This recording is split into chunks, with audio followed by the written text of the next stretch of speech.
শুভ সন্ধ্যা। আপনাদের সবাইকে আমার আন্তরিক শুভেচ্ছা, ভালোবাসা। শঙ্খমালা এমন এক নাম,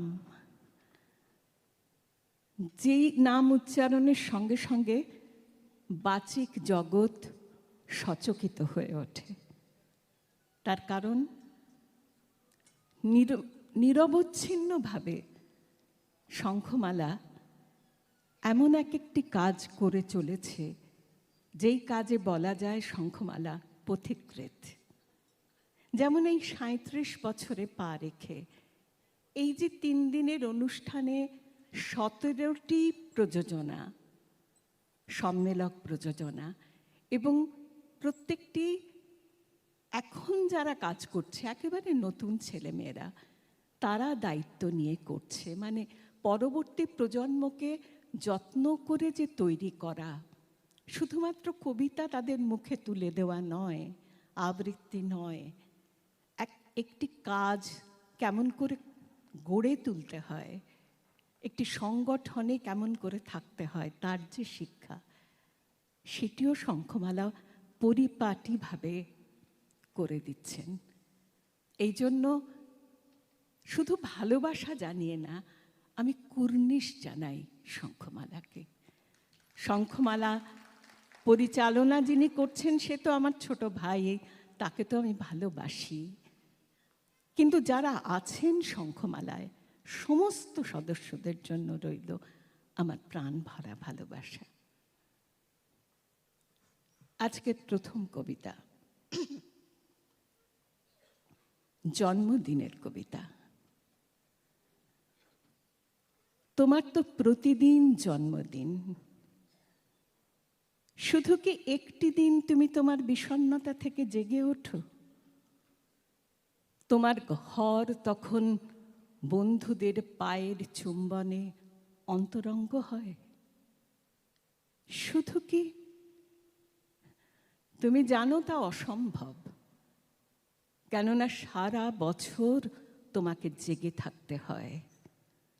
আর তোমার জন্মদিন ঘরে নয়, রাস্তায়, মিছিলে, হাজার হাজার মানুষের শক্ত মুঠিতে ধরে থাকা তোমার স্বপ্নে। জন্মদিন তোমার কাছে কোনো উৎসব নয়, বরং এক গভীর বিষণ্ণতা।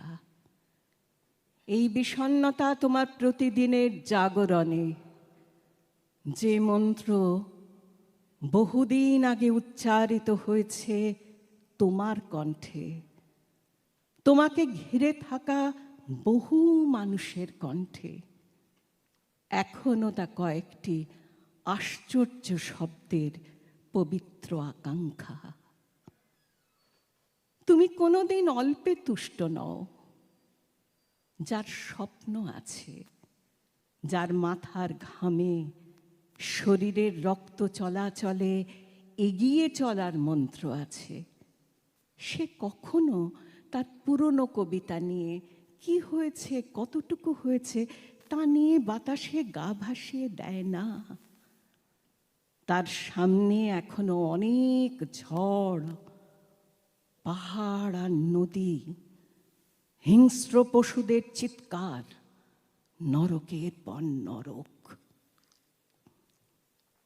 প্রতিদিন তোমার জন্মদিন, তোমার মৃত্যুকে পার হয়ে যাওয়ার জন্য, তোমার বিষণ্ণতাকে পার হয়ে যাওয়ার জন্য এক নতুন জন্মের প্রতীক্ষা, যা তোমার স্বপ্নের, তোমার মন্ত্রের পরিপূর্ণতা। তুমি জেগে থাকো, নিজেকে কঠিন করো, হাঁটো সামনে যতদূর চোখ যায়। এক একটা দিন ফুরিয়ে যাবার আগে জ্বলে ওঠার বাতাস এসে জলে আমায় বলে, ভুললি কি তোর প্রতিশ্রুতি? ভুললি বাঁধন দুঃখ সুখের? ৩০ বছর এক নদীতে স্নান, দগ্ধ দিনের দাহে এক নদীতে তৃষ্ণা অবসান, বুক চিতিয়ে ভাঙা কালো জলের ঢেউ, সেসব কি আর জলের রেখা? জলের দাগে মিলিয়ে যাবে, এক নিমিষে হারিয়ে যাবে আগুন রাঙা আখর। ঈশান কোণ থেকে সহসা কোন ঝড়ের মেঘ হাত রেখেছে কাঁধে, ভীষণ চেনা হাত। কাঁধের কাছে দুঃশাসনের ভয়, মহাকালের ত্রিশূল নাচে মেঘে, নেই পরোয়া কুছ পরোয়া, বজ্র তোমার জয়। রক্ত কমল আগলে রাখে কাল নাগিনীর ভীষণ ফনা, পিষতে থাকে, দোলতে থাকে বুকের যত ভাষা। তাই বলে কি বিকিয়ে দেব তোমার আমার রক্ত কমল আশা? শিকল পরা এই দুহাতে কাঁটায় বেঁধা জ্বলন্ত জিজ্ঞাসা। এক একটা দিন ফুরিয়ে যাবার আগে জ্বলে ওঠার বাতাস সে জলে আমায় বলে, এগিয়ে যাবি এগিয়ে যাবি, কিসের এত ভয়? কিসের এই দুয়ারটুকু পার হতে সংশয়? মহাকালের ত্রিশূল নাচে, বজ্র তোমার জয়। প্রথম যে কবিতাটি বললাম সেটি বীরেন্দ্র চট্টোপাধ্যায়ের। পরবর্তী কবিতার নাম মহাকালে ত্রিশূল নাচে, এটি পার্থ বন্দ্যোপাধ্যায়ের লেখা। শঙ্খমালার এই 3 দিনের অনুষ্ঠান যাকে উৎসর্গ করা হয়েছে সেই রাহুলের সঙ্গে আমার প্রথম পরিচয় 8-এর দশকের একেবারে গোড়ায় কবি বীরেন্দ্র চট্টোপাধ্যায়ের বাড়িতে, এবং যিনি পরিচয় করিয়েছিলেন তিনি পার্থ বন্দ্যোপাধ্যায়। রাহুলের কবিতা সংকেত ধর্মী, হয়তো আবৃত্তির মঞ্চে বারবার রাহুল উচ্চারিত হন না, তবু আজকে দায় অনুভব করছি রাহুলের 2টি কবিতা আপনাদের পড়ে শোনাব।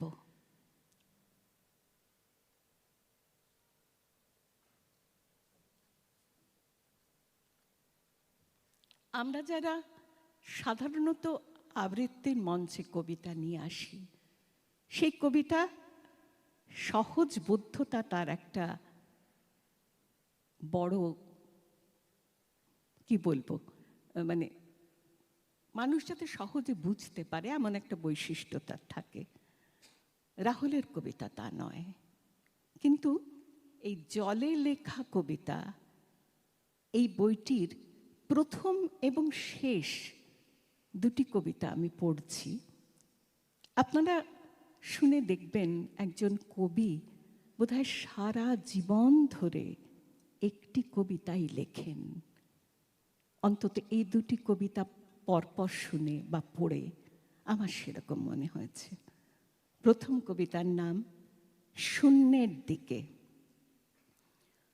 শূন্যের দিকে ছুটে চলেছে যে লোকটা, তাকে তুমি জানো? তার ছেঁড়া পোশাক, রুক্ষ চুল, খড়ি ওঠা ত্বক, 7 বাঁশি দাড়ি, রচনা করেছে যে তমিশ্রা, বিদ্রূপ করেছে যে সম্পর্ক, জানো? প্রিয় গ্রন্থ, প্রিয় নারী, প্রিয় বন্ধু, প্রিয় সঙ্গীত, প্রিয় গন্ধ, প্রিয় বর্ণ, তাকে তাড়িয়ে বেড়াচ্ছে কত দিন কত রাত।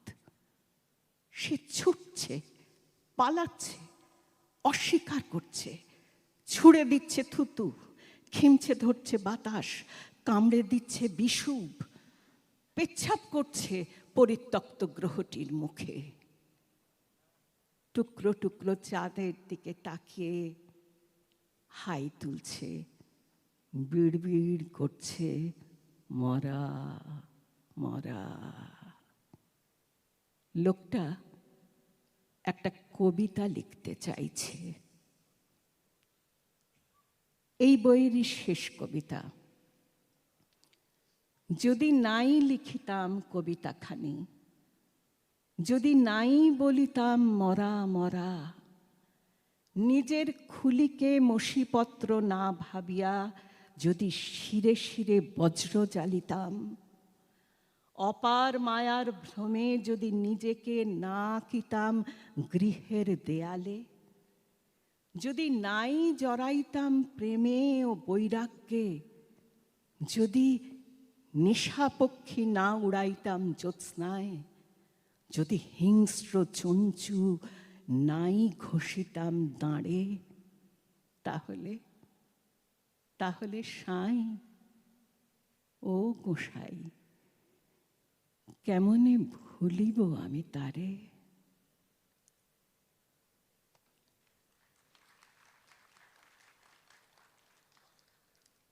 ওর এই দ্বিতীয় কবিতার শেষ লাইনে এসে অনিবার্যভাবে মনে পড়ে যায় রাহুলেরই অন্যতম প্রিয় কবি শক্তি চট্টোপাধ্যায়ের একটি কবিতা।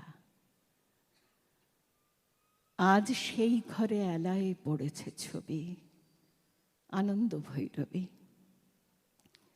আজ সেই ঘরে এলায় পড়েছে ছবি, এমন ছিল না আষাঢ় শেষের বেলা, উদ্যানে ছিল বরষা পীড়িত ফুল, আনন্দ ভৈরবী। আজ সেই গোঠে আসে না রাখাল ছেলে, কাঁদে না মোহন বাঁশিতে বটের মূল, এখনো বরষা কোদালে মেঘের ফাঁকে বিদ্যুৎ রেখা মেলে। সে কি জানিত না এমনই দুঃসময় লাফ মেরে ধরে মোরগের লাল ঝুঁটি? সে কি জানিত না হৃদয়ের অপচয় কৃপণের বাম মুঠি? সে কি জানিত না যত বড় রাজধানী তত বিখ্যাত নয় এর হৃদয়পুর? সে কি জানিত না আমি তারে যত জানি আনখ সমুদ্র? আজ সেই ঘরে এলায় পড়েছে ছবি, এমন ছিল না আষাঢ় শেষের বেলা, উদ্যানে ছিল বরষা পীড়িত ফুল, আনন্দ ভৈরবী।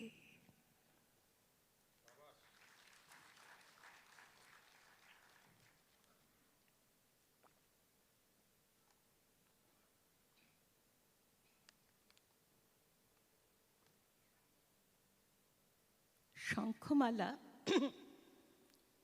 উজানে চলে, শঙ্খমালার সদস্যদের জামায়ও তা লেখা থাকে, কাজে তো আছে। আজকে মন বলছে কিছু উজানের কবিতা আপনাদের বলবো। এই কবিতাটি সুজাতা গঙ্গোপাধ্যায়ের লেখা। শ্রীচরণেষু মাকে। অভিমন্যু তার অভিমান প্রকাশ করছে সুভদ্রার প্রতি। আপনারা জানেন সুভদ্রা যখন গর্ভে অভিমন্যু, সেই সময় অর্জুন তাকে একদিন চক্রব্যূহের কাহিনী, চক্রব্যূহে কিভাবে প্রবেশ করে, কিভাবে বেরোয়, সেই কথা বলছিলেন।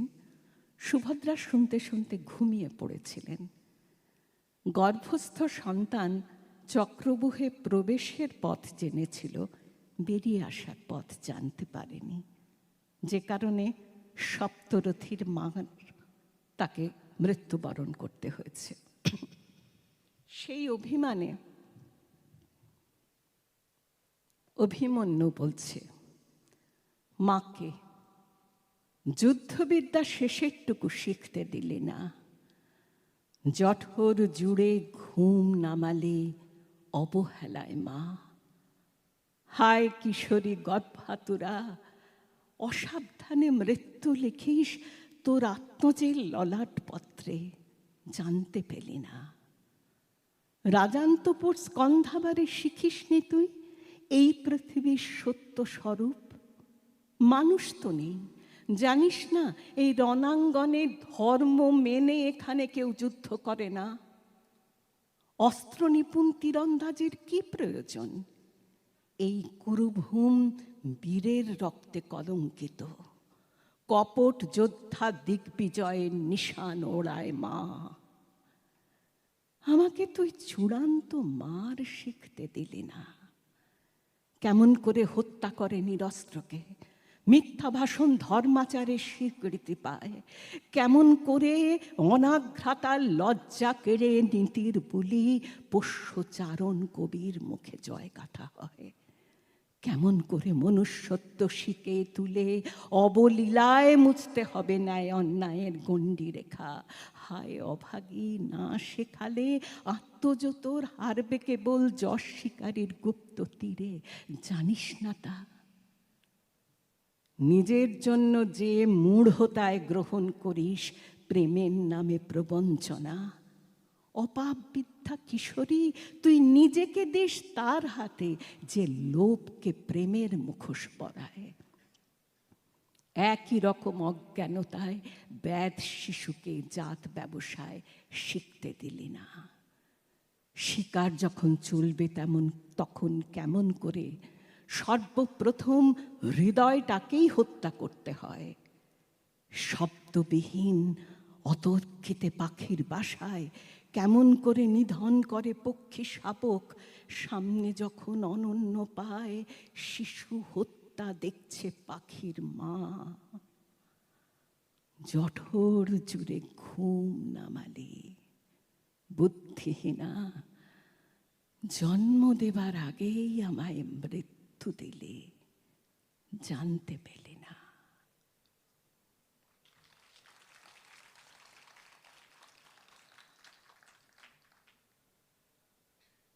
এর পরের কবিতাটির নাম এই তো সত্যি, ব্রতী মুখোপাধ্যায়ের লেখা। শেষ হয়নি, শেষ হয় না, শেষ হবে না। এই তো সত্যি, দত্তি ছিল, দত্তি আছে, আর যতদিন থাকবে দত্তি আমরা লড়ছি, লড়েছিলাম, লড়াই চলবে। এই তো সত্যি, দত্তি ছিল, দত্তি আছে, আর যতদিন থাকবে দত্তি খরার রোজে দাদন দেবে সর্বনাশের চেনা কুটুম, সিরিঞ্জ দিয়ে রক্ত নেবে হাসির জন্যে ফাঁসির হুকুম, আমার দুহাত ন্যাংটো খালি অন্য কারো ভরাট ভর্তি। শেষ হয়নি, শেষ হয় না, শেষ হবে না। এই তো সত্যি, হাসবো বলেই চাঁদ আর সূর্যি, হাসবো বলেই নদী পাহাড়, গমের শীষে হারিয়ে যাওয়া জীবন খোঁজা মরম আমার, হাসতে হাসতে জ্বালবো আগুন চশমখোরের বাজার পড়তি, আমরা লড়ছি, লড়েছিলাম, লড়াই চলবে। এই তো সত্যি, আগুন দেখে খোঁয়ার ছেড়ে আসবে ছুটে বেজম্মারা, ঘৃণায় সেঁকে অগ্নি আয়ুধ সবাই মিলে করব তাড়া, দুশ্মনেরা যা চায় বলুক আমরা সাথী, জীবনপন্থী। দত্তি ছিল, দত্তি আছে, আর যতদিন থাকবে দত্তি আমরা লড়ছি, লড়েছিলাম, লড়াই চলবে। এই তো সত্যি।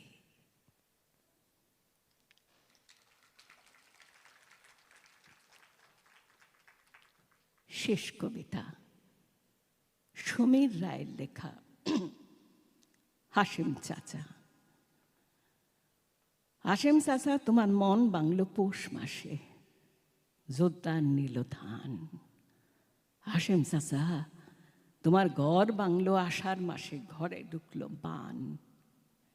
তবু তুমি মরো নাই, চাষিও আছে বেঁচে, জমি গেল, ঘর গেল, হাত দুইটা তো আছে। হাশেম চাচা, তুমি একটা চাকরি চেয়েছিলে, বলেছিলে দাদা একটা কাজ দিতে পারো, আমি পারি নাই। হাশেম চাচা, সরকারের গোয়াইল ঘরে আমার কোনো মামা নাই।